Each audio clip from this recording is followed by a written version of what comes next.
Para jamaah sekalian rahimakumullah, Allah Subhanahu wa taala berfirman di dalam Al-Qur'anul Karim yang berbunyi Bismillahirrahmanirrahim, Inna a'tainakal kautsar fasholli li rabbika wanhar, yang artinya kurang lebih sesungguh kami telah memberikan nikmat yang banyak kepadamu, maka dirikanlah sholat dan berkorbanlah. Yang dimaksudkan dirikanlah sholat Idul Adha dan berkorbanlah. Begitu juga dalam hadis Rasulullah sallallahu alaihi wasallam, qala Rasulullah sallallahu alaihi wasallam, man wajada sa'atan falam yudhi fala yaqrabanna musallana.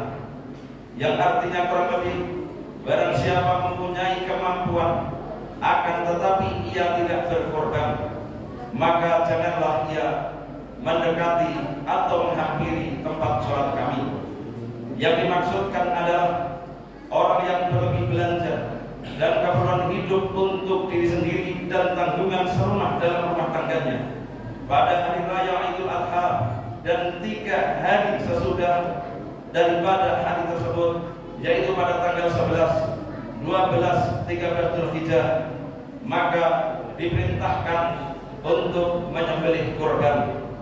Lalu kemudian hikmah yang bisa kita petik adalah bahwasanya Allah Subhanahu wa taala telah memberikan sebuah didikan yang teramat sangat luar biasa kepada kita, bahwasanya dalam kehidupan kita para jamaah tidak cukup hanya berurusan dengan hablum minallah, urusan kita kepada Allah Subhanahu wa taala, akan tetapi Islam mengajarkan hablum minannas, hubungan kita dengan sesama umat manusia. Kita diperintahkan oleh Allah untuk berkorban. Kita diajarkan oleh Rasulullah untuk berkorban dengan cara menyembelih hewan tertentu. Dan kita diperintahkan juga untuk menjalankan sholat Idul Adha ketika hari Idul Adha itu tiba. Itu merupakan sebuah pendidikan bahwasanya kita diajarkan untuk menjalin hubungan baik antar sesama umat manusia. Hewan-hewan korban yang kita sembelih tidak hanya kita sembelih begitu saja lalu kita biarkan dan kita tinggalkan begitu saja, akan tetapi dibagikan kepada tetangga, lingkungan masyarakat. Itu menunjukkan bahwasanya Islam teramat sangat mengajarkan hubungan baik antar sesama umat manusia, hubungan baik dalam hidup bertetangga, hubungan baik di dalam hidup bermasyarakat.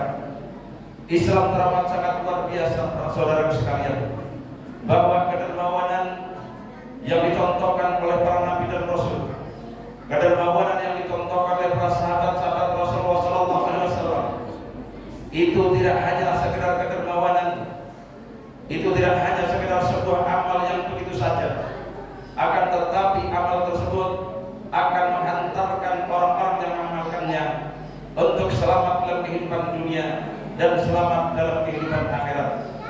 Dan di antara ciri-ciri daripada orang-orang yang insya Allah akan menjadi penghuni surga-surganya Allah Subhanahu wa taala, mereka adalah orang-orang yang senantiasa berderma atau orang-orang yang dermawan.